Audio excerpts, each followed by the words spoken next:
तुम देखते जाओ। In the previous chapter, the story reached a point where every scene hid a new secret. Light, with his clever planning, kept pulling the FBI deeper into his trap, while L tried to read every step he made. Raye Penber had fewer answers and more fear, because the truth of Kira was getting dangerously close. L suspected that Light could be Kira, but he still didn't have any solid proof. And Light, he started showing just how far he was willing to go to prove his own sense of justice. By the end of the last episode, one thing became clear. The battle of minds between Kira and L had only just begun. And what comes next is going to be even more dangerous. Chapter 10 begins on a cold and quiet morning. The bus stop stands almost empty, the wind carrying a faint chill as Raye Penber's fiancée searches for answers. Her steps are slow, controlled, but the tension in her eyes reveals how desperately she wants the truth. She approaches a man who was present during the incident. The camera shifts closer, framing the uncertainty on his face as he tries to recall the events. Yeah, that's him all right. He boarded on the bus all on his own and told everyone to get down in the incident. I'm not too sure, but it's probably him. As for the other passengers, I really can't recall their faces. She leans in slightly, hoping for more, her voice steady despite the worry beneath it. Do you think you can remember if I showed another photo next time? The man shakes his head with a helpless expression. I wouldn't know even if I saw them. There were only 6 passengers, but I was in a panic. Sorry, but that's all I can give you. She manages a composed breath before responding, trying to stay focused. It's fine. You've been of great help. If anything comes up, I'll be back. As she turns away, the narration follows her thoughts, heavy and sharp like the winter air around her. If my theory is correct, one of those other 6 passengers could have been Kira. And if that's the case, he may live somewhere near this bus station. The scene shifts with a quiet cut, moving away from the cold bus stop and into the warmth of Light Yagami's home. The frame settles inside the familiar living room where Ryuk stands behind Light, watching him with a mix of curiosity and amusement. The peaceful household atmosphere is completely unaware of the storm building around them. Light's mother calls out, her voice breaking the stillness. Light, Sayu, come here and help with the winter cleaning. Light barely looks up, already annoyed. Why? This place always looks spotless. Sayu backs him up with a shrug. Yeah, he's right. Mom. Their mother narrows her eyes. Oh, is that so? On the TV, loud headlines echo through the room, grabbing everyone's attention. What are these TV stations thinking? They've got super emergency broadcast closing in on the truth of the Kira case. And analysis. All-night special on L and Kira. Light gives a faint smirk. How boring. His mother shoots him a knowing look. You say that, but I know you're going to end UP watching it. Light shakes his head. There's no way I'm going to miss the Kohaku yearly special. So go watch it in your room. Sayu jumps in. Actually, I'll be watching the Bob Sapp versus Akebono fight. They're mom size. Oh, that show. Light leans back casually. Hey, make sure to record the emergency news report for me. Alright. Sayu smirks. I knew you were going to watch it. Their mother continues with her playful scolding. And now our dutiful college student will study for exams until dinner. Ryuk chuckles softly as Light mumbles to himself. It feels as if I'm watching a sitcom. Light turns toward his mother again. Oh, by the way, where's Dad? She pauses, her expression softening. He told me that he won't come home since police don't have New Year's Eve. Sayu clenches her fists. It's all because of Kira. He was home last year for New Year's. I hate that jerk Kira. Light responds quietly. Yeah, poor Dad. As those words fade, the frame shifts sharply, taking us to the tense atmosphere of headquarters. Inside the room, the police officers stand in silence as the chief speaks with a heavy voice. As you all know, we can all be killed by Kira at any moment. The fact that members of the FBI were killed means that he will murder anyone WHO opposes him. That includes criminals as well. So make sure to think about yourself, your families and friends first. If you'd like to resign from the Kira investigation, you're free to do so. The room grows even quieter. Anyone WHO leaves will not receive a demotion. I've already left your reassignments to the vice director. But whoever is willing to sacrifice everything I've said about the Kira investigation to stop him. Be here at 5 o'clock when I return from my meeting. Time passes and evening falls. Vatari approaches the special investigation room with a file in hand. The door gleams with a label. TL Special Investigation Headquarters for Criminal Victim Mass Murder Case. He pauses for a moment, checking his wristwatch before opening the door. Inside, only a few officers remain. One of them greets him. Welcome back, Chief. Vatari scans the room. Only 5 of you. Then, his tone shifts with firm conviction. No, it's 5 men WHO are willing to put their lives on the line to confront evil. That makes 6 of US with me on the team. One officer steps forward. But how can we continue the investigation when we are so short on staff? Another responds.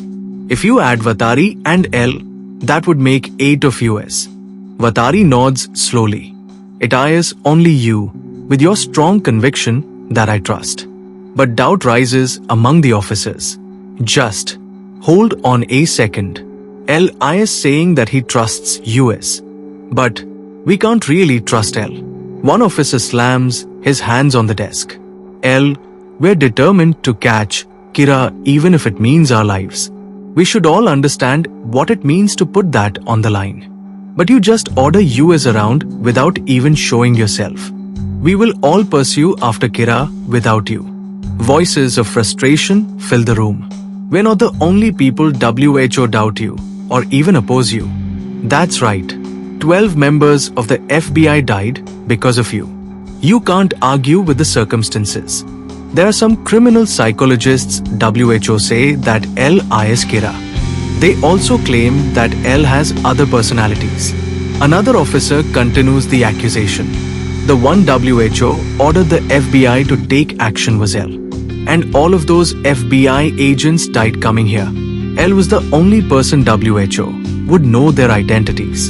Not only that, he may have staged all that UP until this point. The tension grows sharper. The fact that he's been able to solve any case without revealing his true face just adds more weight to the theory to convince anyone. If you're willing to join forces with US and catch Kira, then come to headquarters and work with US in person. Yeah, if you showed your face and worked alongside US, we'd make things easier for one another. As I said earlier, I only trust you people. He turns to Vatari. Vatari. Yes. He rotates the laptop toward the team. The screen displays a message. Please keep what is about to happen a secret among the 8 of us. The officers lean forward.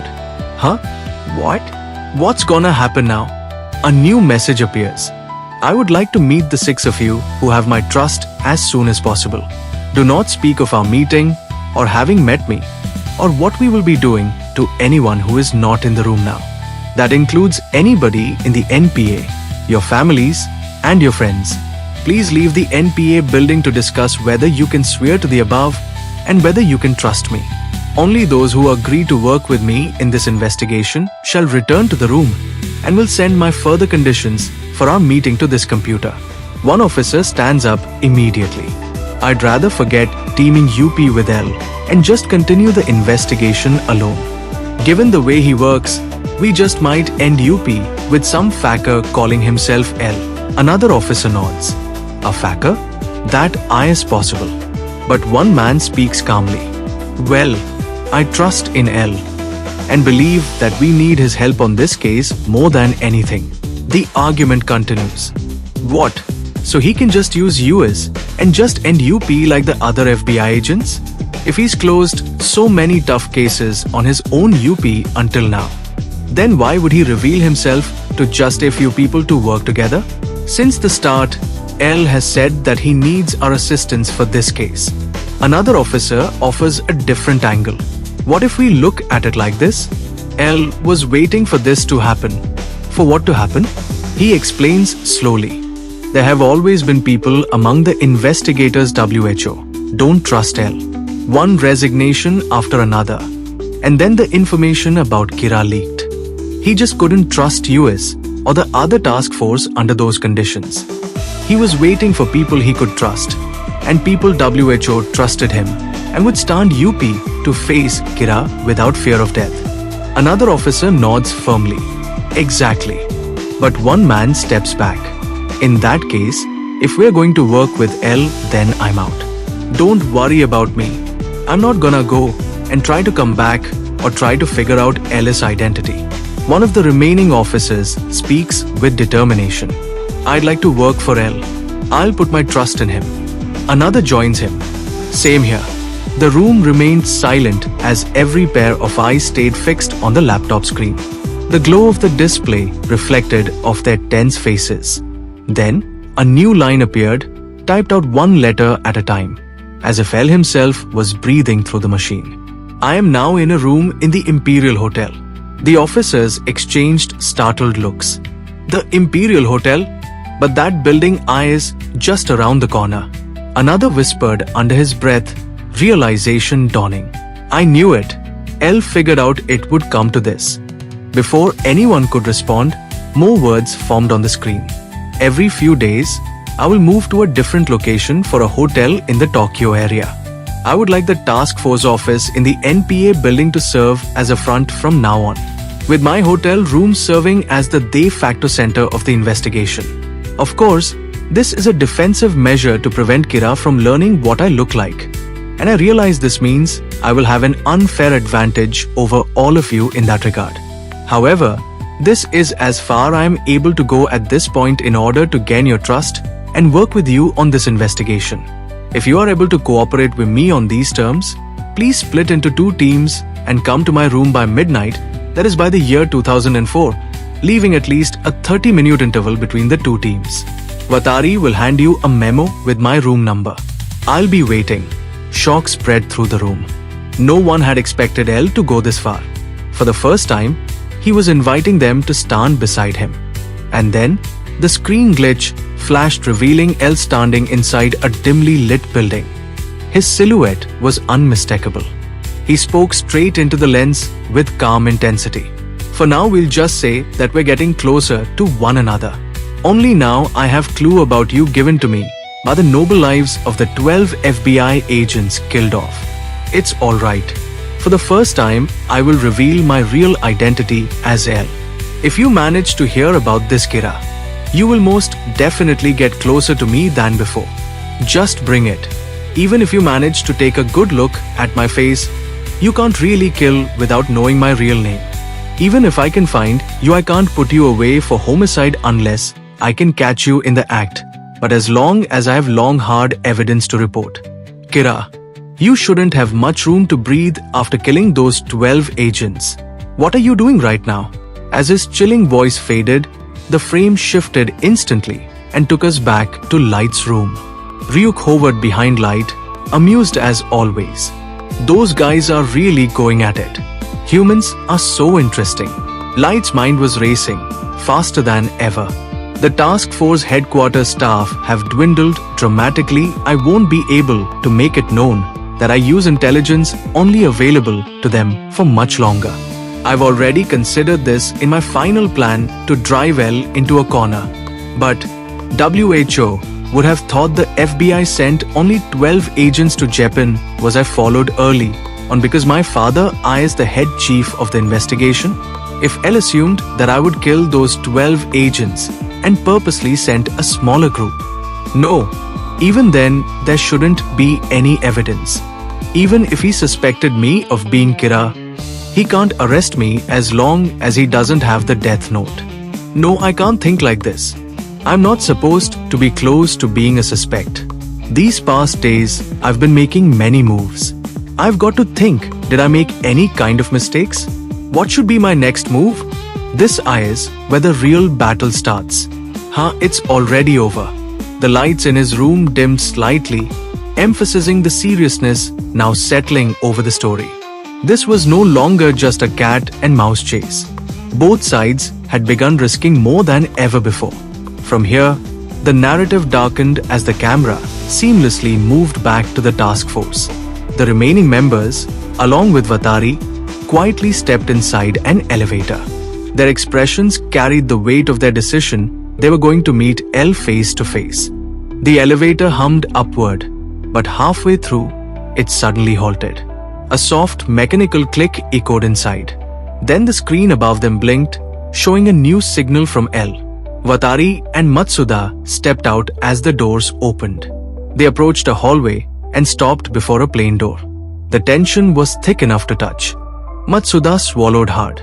L eyes on the other side of this door. Vatari raised his hand and knocked softly. A calm voice responded immediately from within. "I have been expecting you. Please come in." The door opened slowly, inviting them into the presence of the world's greatest detective, the moment that would change the entire pace of the investigation. And with this step, the real war between light and hell officially began.